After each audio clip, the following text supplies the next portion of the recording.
তো গাইস এখন আমরা চলে এসেছি একদম এয়ারপোর্টের গ্রাউন্ডে। আর এখন আমাদেরকে বাসে করে নিয়ে যাওয়া হচ্ছে প্লেনের কাছে। আমাদের ফ্লাইটের নাম হচ্ছে আকাশে এয়ার। তো ওই যে আমাদের ফ্লাইট ওখানে দাঁড়িয়ে, আর এরপর আমাদের এখানে চেকিং হয়ে গেল প্লেনে ওঠার জন্য।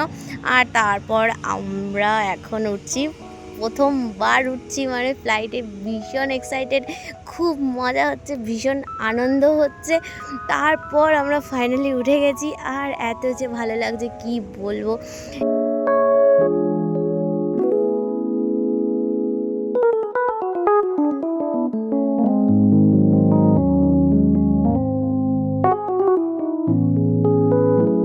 তো তারপর এখানে আরও 2-3টে ফ্লাইট চলছিল, আর তারপর আমাদেরটাও ছাড়ার সময় এলো। আর যখন আকাশে উড়লো ফ্লাইটটা, বিশ্বাস করো কি বলবো, ফার্স্ট টাইম আমি এই এক্সপিরিয়েন্সটা করেছি, মানে বিরাট সুন্দর লাগছিল।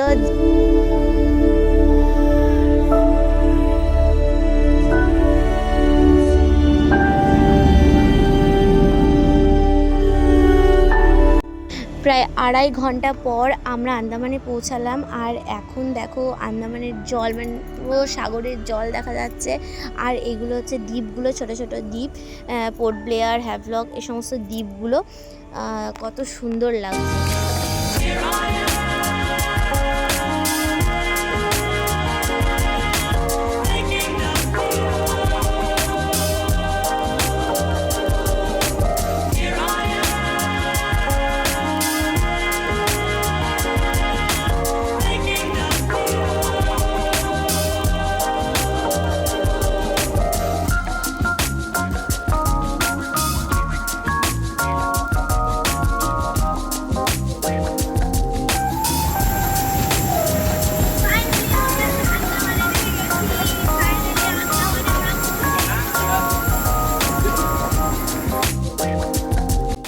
এরপর আমাদের লাগেজগুলো সমস্ত কিছু চলে এসেছে, আর তারপর আমরা এয়ারপোর্ট থেকে বেরিয়ে গেছি।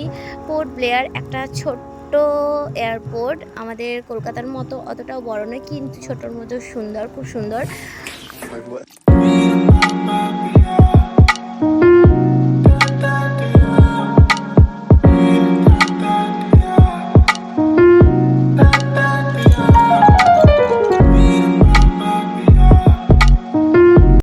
এরপর আমাদের যেহেতু বুকিং ছিল, প্যাকেজে সব কিছু ইনক্লুড ছিল, তাই আমরা মানে আমাদের জন্য গাড়ি রেডি ছিল, তাই দাদাও চলে এসেছে আমাদেরকে নিতে। আর তারপর জাস্ট দেখো পোর্ট ব্লেয়ারের ভিউটা কি জাস্ট সুন্দর, জাস্ট অসাধারণ।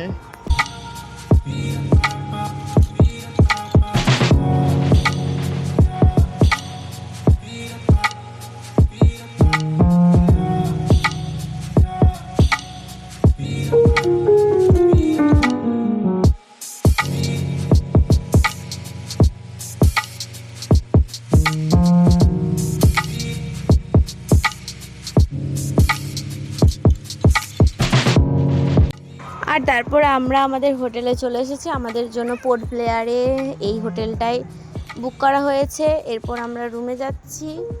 আমাদের সব কিছু বুকিংই ছিল, কেননা আমরা ট্রাভেলস থেকে এসেছি, একটা ট্যুর গাইডের থেকে। আর এখানে আমরা পোর্ট ব্লেয়ারে আমরা 4 দিন থাকবো।